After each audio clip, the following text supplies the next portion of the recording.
Evangelhos Apócrifos. Testamento de Neptali. 01, da bondade. Capítulo 1. Transcrição do testamento emitido por Neptali nos seus últimos dias, aos 132 anos de idade. No quarto dia do 7º mês compareceram para junto dele os seus filhos. Ele estava ainda são, e ofereceu-lhes uma refeição e um banquete, por suas próprias mãos.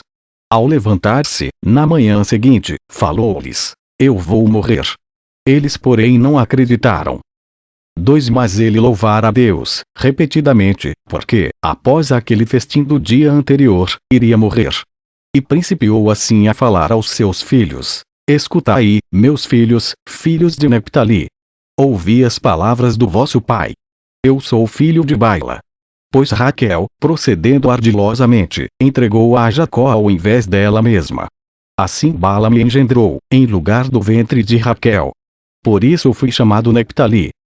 3. E Raquel me amava, porque eu nascera noutro ventre por sua vontade. Meu rosto era delicado. Ela beijava-me, dizendo: Eu gostaria de dar-te um irmão que se pareça contigo. De fato, José foi semelhante a mim em todos os traços, de acordo com as súplicas de Raquel.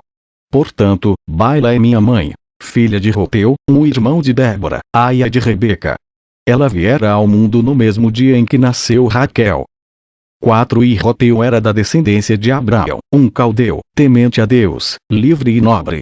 Ele fora feito prisioneiro na guerra. Depois Labão resgatou-o. Deu-lhe sua escrava Ena por mulher. Esta gerou-lhe uma filha que foi chamada de Zilpa, exatamente o nome daquela aldeia em que ele fora preso. Mais tarde, Ena gerou Balha, e disse: Minha filha é a vida do que é novo. Pois, mal apenas nascida, já começou a sugar a vida Meté. Capítulo 2. Eu tinha pés ligeiros como um cervo, e o meu pai Jacó sempre me escolhia para levar qualquer recado, qualquer mensagem. Eu tinha também a sua bênção, por minha qualidade de servo, pois, assim como o oleiro entende de vasos, quanto podem conter, qual a quantidade da argila necessária, assim também o Senhor faz o corpo à medida do espírito, e nele o derrama segundo a sua capacidade de contê-lo. Um corresponde ao outro, na exatidão que se aproxima da espessura de 1/3 de cabelo.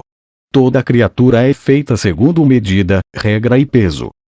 2. E assim como o oleiro conhece a serventia de cada vaso, assim também o Senhor conhece, em relação ao corpo, o quanto alcança no bem e quando começa a entrar no mal. Não há nenhum desejo e nenhuma intenção que não sejam do conhecimento do Senhor. Ele criou cada homem segundo a sua imagem. Segundo a força do homem, assim também a sua obra. Segundo o seu entendimento, assim o ato. Segundo sua intenção, assim o comportamento. Segundo o seu coração, assim a boca. Segundo os seus olhos, assim o sono. Segundo a sua alma, assim a palavra. Isso tanto na lei do Senhor, quanto nas obras de Belial. 3. Assim como há diferença entre a luz e as trevas, entre o ver e o ouvir, assim também existe diferença entre um homem e outro, entre uma mulher e outra. Não se pode dizer que um seja parecido com o outro. Deus, no seu ordenamento, fez tudo bem feito. Na cabeça colocou os 5 sentidos.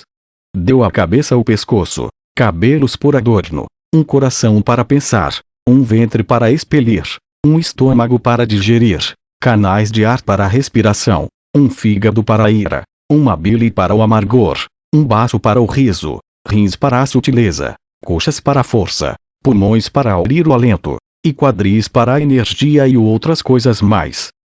4. Portanto, meus filhos, fazei tudo com reta intenção e no temor de Deus, e nada façais na desordem, seja por futilidade, seja exemplo.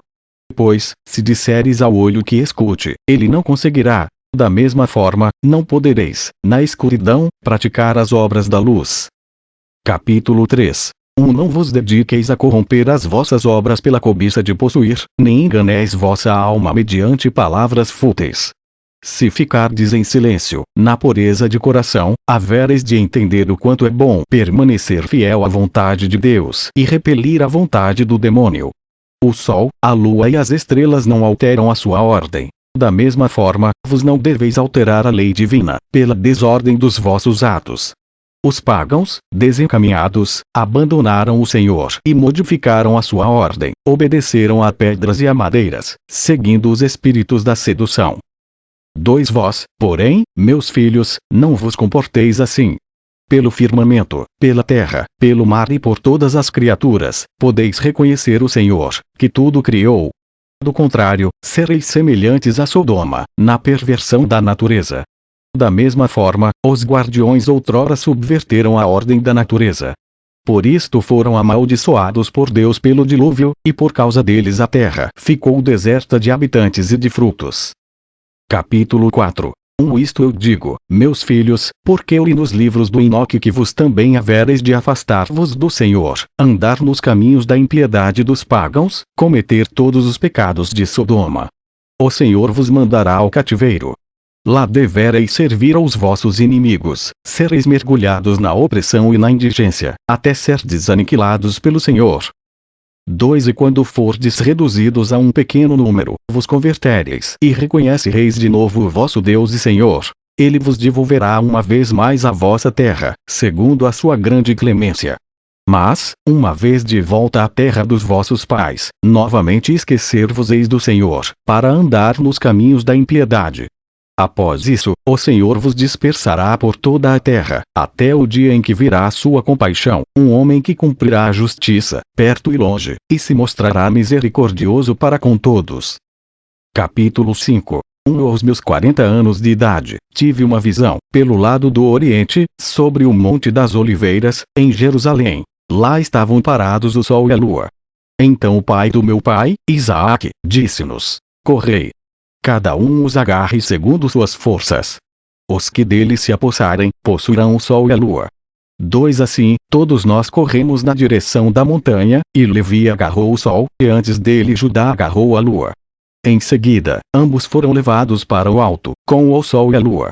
Sendo Levi como o próprio sol, um jovem entregou-lhe 12 ramos de palmeira. E Judá brilhava como a lua. 12 raios partiam dos seus pés. 3 Então Levi e Judá correram em direção do outro e abraçaram-se. E sobre a terra havia um touro de grandes chifres, tendo nos seus costados asas de águia. Quando eles quiseram agarrá-lo, não o conseguiram, pois José chegou primeiro, apoderou-se dele e foi com ele para as alturas. Eu vi isso, pois estava presente. Depois apareceu-nos uma escritura sagrada, que dizia: assírios, medos, persas, elimeus, gelazeus, caldeus, bem como sírios, levarão as 12 tribos de Israel ao cativeiro. Capítulo 6. E outra visão eu tive, após 7 dias, onde vi o nosso pai Jacó em Jâmnia, junto ao mar. Nós estávamos com ele. Aproximou-se então um navio, velejando em nossa direção. Não tinha nem piloto nem marinheiros. E trazia a seguinte inscrição: o navio de Jacó. Disse-nos pois o nosso pai: vamos embarcar no nosso navio. 2 Nós embarcamos. Veio então uma forte borrasca, seguida de grande tempestade. E nosso pai, que estava ao leme, abandonou-nos. E nós, como joguetes do temporal, éramos arremessados de cá para lá sobre o mar. O navio encheu-se de água, e pela força do embate das ondas, despedaçou-se. 3 José evadiu-se no bote. Nós outros permaneceram sós, agarrados a 9 pranchas. Levi e Judá estavam um ao lado do outro. Fomos dispersados até os mais distantes confins da terra. Então Levi cingiu-se com um saco e orou por todos nós ao Senhor. Com isso, a tempestade amainou e o navio chegou calmamente à terra. Nosso pai Jacó então veio a nós. Nós todos nos alegramos com isso. Capítulo 7. Relatei os 2 sonhos ao meu pai. Ele disse-me: a seu tempo, isto se cumprirá, depois que Israel tiver passado por grandes sofrimentos. Falou-me depois o meu pai: tenho fé que José esteja vivo. Sempre vejo que o Senhor o conta dentre vós. 2 E em prantos, exclamou: tu vives, meu filho, meu José. Eu porém não te vejo, e tu não vês a Jacó, teu pai. Com estas palavras, ficamos comovidos até as lágrimas. Em meu coração, eu ardia de vontade de revelar abertamente que ele fora vendido. Mas tinha medo dos meus irmãos. Capítulo 8. Mostrei-vos os tempos últimos, meus filhos, da forma como tudo acontecerá em Israel. Recomendai, portanto, aos vossos filhos que permaneçam unidos a Levi e Judá. Por intermédio de Judá virá a salvação para Israel, e nele Jacó será abençoado. Por meio da sua estirpe, Deus aparecerá sobre a terra, habitará entre os homens, para salvar a geração de Israel. Chamará para junto de si os justos de entre os pagãos. 2. Praticai o bem, meus filhos, e então os sereis abençoados pelos. Assim, há um tempo para o coito marital e um tempo para a continência, para orar. Desta forma, o mandamento é duplo, e se não for cumprido segundo a ordem, resulta em pecado para o homem. Assim também é em relação aos demais mandamentos. Sede então os sábios e prudentes diante de Deus. Ele conhece a ordem dos seus mandamentos, as leis, os comportamentos. Assim, o Senhor vos amará. Capítulo 9. Muitas coisas mais ele frisou-lhes. Depois pediu-lhes que transportassem o seu corpo para o Hebrom e o sepultassem junto do seu pai. Em seguida ele ainda comeu e bebeu com um coração alegre. Depois obscureceu-se-lhe a face, e morreu. E os seus filhos cumpriram tudo conforme seu pai Neptali lhes ordenara. Fim.